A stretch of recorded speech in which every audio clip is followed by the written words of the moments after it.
What's good? We back. It's the Boxing Link and more. Y'all know what it is. We back with our new, installment, which I will turn into a podcast as well. So make sure you keep the podcast link, so you can get those great podcasts that we dropping. But it's a blast from the past where we go back and rescore old fights that were close to controversial.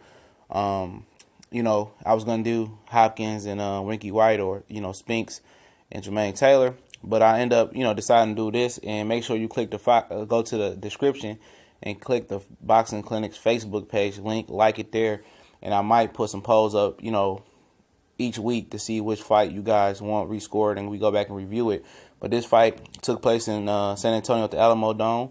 Ironically, that's where Mikey Garcia and Sergey Lipinets is fighting at March 10th, I believe, of this year, 2018. But this went down in, 93, September. Between Pernell, Whitaker, and Julio César Chávez Sr. And this was supposed to be a fight where I think Chávez was favored, and Pernell was coming off a tough fight versus Buddy McGurf. McGurf had a hurt arm, and people thought Chávez should handle his business against Pernell, but Pernell came out there and pitched the gym early on in the first two rounds. I gave it to Chávez.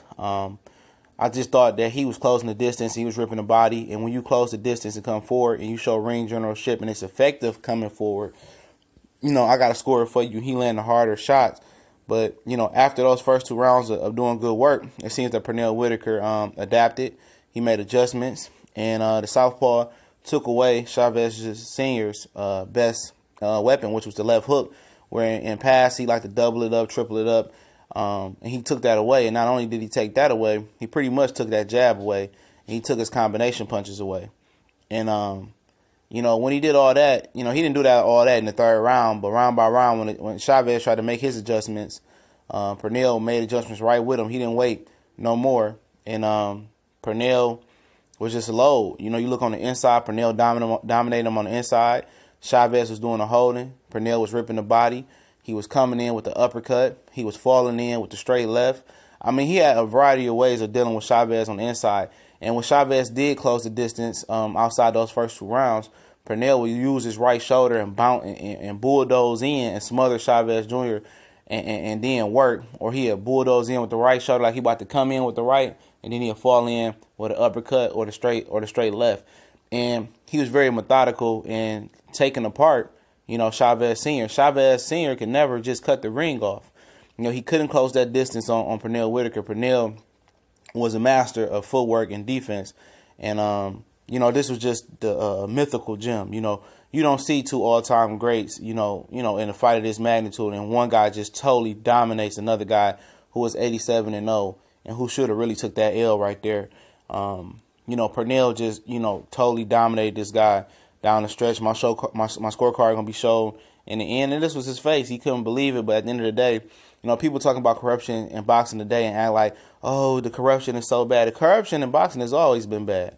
The politics of boxing always stood in the forefront and overshadowed boxing. You know what I mean? And a lot of people don't know their history because a lot of people, other new fans, are young. The baby boomers are getting way older, and then the 80 babies and the 90 babies, they're starting to get older. But at the end of the day, the new generations of the late 90s and the early 2000s boxing fans, that are students of the game, they couldn't remember all this. You only can remember all this if you definitely know your homework, or you was living in the times that time, and you know how boxing has been corrupt. Chávez and Frankie Randall, one of those fights, they took it away from Frankie Randall, who ended up being the first man beating Chávez Sr. But in this fight, this was a total domination. Chávez style, seemed to be no match for Pernell Whitaker. Pernell was just, on another level that night. He shut that crowd down. You could see, about the 8th or 9th round heading into the championship rounds, he definitely took the air out the building. And yeah, from round 3 to 12, this total domination by, Whitaker. You know what I'm saying? I just think it was no round that I could find in there to get a Chávez Sr. In his heart, he knows, he knows he got dominated. He knows his handler made sure they got the judges together. And the scores end up being 115-115, and then 115-113 or something. Yeah, I think that was the scores. End up being that. And 115-113 was in favor of Pernell Whitaker, and that still was a BS score. You feel me? This fight wasn't even fair. And people, and then, Al Bernstein said, the movement of Pernell, he wasn't running. He was, moving and punching. And yeah, and at the end of the day, people just love to see a guy come forward in boxing and just want to get him ring generalship points and score on coming forward. But in this fight, Chavez was missing punches left and right. He was unsure of himself.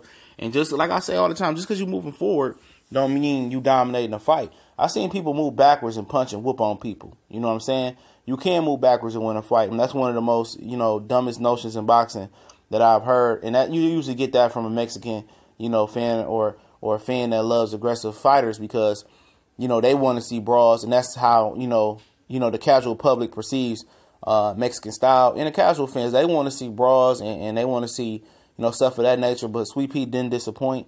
He punched and moved. He was very active. He was outlanding. He was, out boxing, Chavez Jr. And that's the sweet science, is to hit, not get hit. And when you take away a guy's, best weapon, he took away every best weapon. Chavez was reduced to throwing a straight right hand. He took away his ability to cut the ring off and close the distance. He took away his inside fighting. He took away his left hook. He took away his combination punches and whatever else he had to offer. So, look forward to more Blast from the Past reviews once a week. I might put a vote up today, so make sure you click that Facebook link to the Boxing Clinic page so you can vote on the next fight you want to see. It's TBC. Y'all know what it is. We gone.